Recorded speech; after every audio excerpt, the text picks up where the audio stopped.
Hey guys, it's James Rao here, and I've got a really cool video for you on how to do a real estate review. And a real estate review is a very cool document you can put together for your clients, whether they're buyers or sellers, to give them understanding about what's been going on in the area around a property. So for a listing, this is valuable. Or an owner, if they're interested in what's going on around their house, to see everything that's active, everything that's pending, sold, expired, canceled. And the same thing goes for a buyer. If they find a specific property they like, you can do a real estate review around it and then get an understanding of what's been going on in real estate in that specific area. So let's put one together and we will see how easy this thing is to create and how valuable it can be for your clients. So I'm here in the MLS and I'm going to go to Quick Search. Make sure I'm in the residential section. Go ahead and target the property that you want to do the real estate review around. So we'll use this as an example.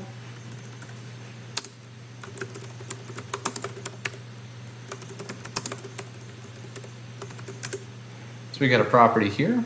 We'll use this location. And then we'll do a 1 mile radius around it. Create radius.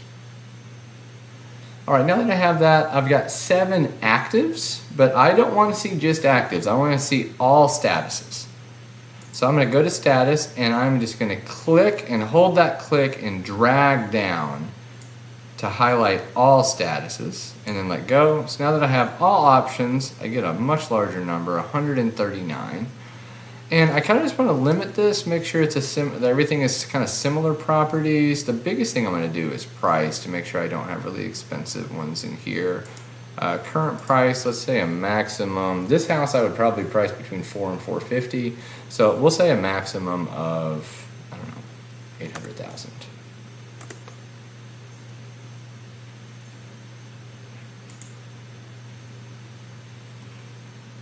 All right, that gets us to 128. Didn't we lessen that a little? How many do we have within the year? 139.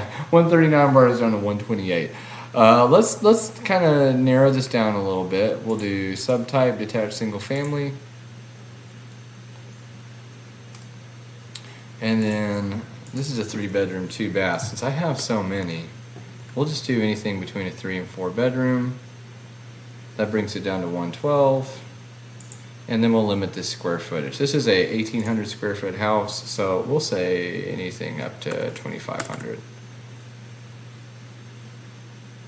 All right, that brings us down to 86 properties. That's a pretty dang good list. That's still even healthier. I usually love to see about 40 or 50 on this list, so 86 is fantastic. A lot of houses in the last year. All right, now that we have that, we're gonna go over here to list.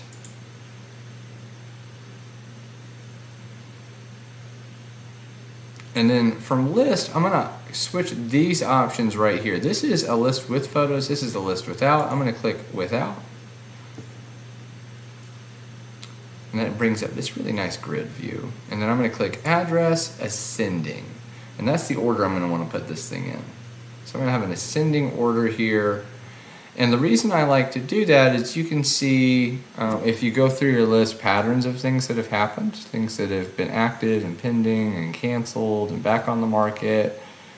Like, let's see here. Like this one expired but is now pending. Same price though. Let's see if I can't find another good example of what I'm talking about for you here. I should have one with this many listings. Oh, here's another one. This one, oh, no, take it back. Different property, same street. Here's one. This one got canceled at $499.9, but then it sold at $480. So the value here is you can see chronologically, and you can go street by street, but you can see, did something happen? Was there multiple events with a property? Let's see if we have any more examples of that for you, just to kind of point out and understand the value of it.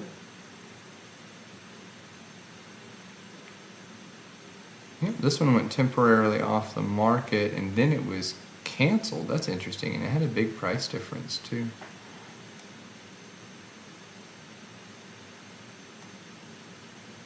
This one was canceled and then sold at a $50,000 difference. So you can kind of see patterns. Was something overpriced? Did it need to be adjusted? Did that help it sell? This is how I like to set up my real estate review. And then when I'm ready to share this with a client, I just go to print and then switch to the private version, as that will list all the close prices, and we do want our clients to see that. So this is one of the few situations where I switch to private for a client document. And then right here in the detail report section, I like to scroll down to one line report.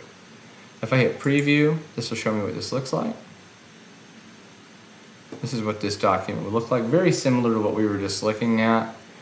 And so that you understand how I use this, is I usually, if I'm targeting a specific property, like the one I was just talking about, the house specifically, 1,800 square foot, 3-bedroom, 2-bath, more recent built in the last 8 years or so. If I'm looking at something like that, I'm going to go through here and I'm going to highlight anything that's active and similar, or anything that's sold and was similar. So people can kind of see, here's what's currently going on with the market right now, here's what things are selling at with a similar property, and here's what they have sold at historically in the last year. Pretty helpful. And I always like to share this with my clients and then give them portal access as well. So let me show you this. This is pretty cool as well. Should be pretty helpful and easy for you to understand. If you share a portal with a client, if you add them to your contact management and share the portal with them, when they go in their portal, they can select, they can just plug in the MLS number for any of these, and then they can flip through it, which I think is super duper helpful for them. They can go, oh, what does this actually look like? What did that property look like? Or they can just search the property address, but the MLS number is the easiest way to do that. So another really good idea for you, share a portal with your client, and that'll allow them to view it on their own if they like. You can email this list or print it for them. Obviously, if we can print it and share it with them in person or mail it to them, that is awesome. If not, you can always email it and go over it with Zoom. I like doing this on Zoom because then I can have this out as well. And if they say, hey, tell me about this property over here that's pending, I can click it and open it right up to flip through the listing and kind of give them an overview of it, which I think is super duper helpful.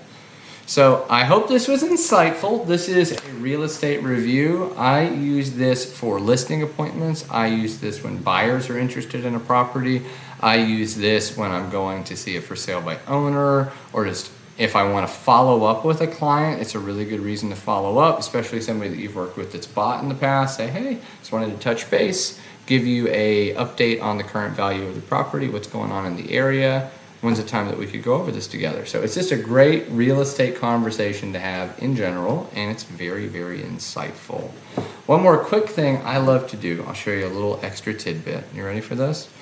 If I love to drop this extra on the back of this, if I give this to people in paper and they love it, because this can be a little bit sterile and hard for some people to read. But if you go back to your residential search here and then hit compare. Where's my compare button? It's going to hide from here. No, stats. They used to be compare, now it's stats. Click stats. It will turn this all into some pretty graphs for you. You get a little pie graph here when you first open up. It's just got to load it. And now we can see what's been going on. We've had 74% of these properties have sold. 3.5% of them are currently active. 5.8 are pending, and the others would be expireds or cancellations. We get average, median, low, and high statistics. Very, very helpful. I think this is really neat. This one's for days on market. I think this is really, really cool. So it shows 67% of houses in this area in the last year went under market in less than 30 days. And it goes up from there. Super cool graph. So I add this as well. That's a little extra tidbit for you there. I hope this was helpful. If you have any more questions regarding this, or you would like to go through them together, please reach out. My phone number is 850-816-8898, and you can email me at james@realimpacthometeam.com. Aside from that, thanks for tuning in, guys, and have a great day.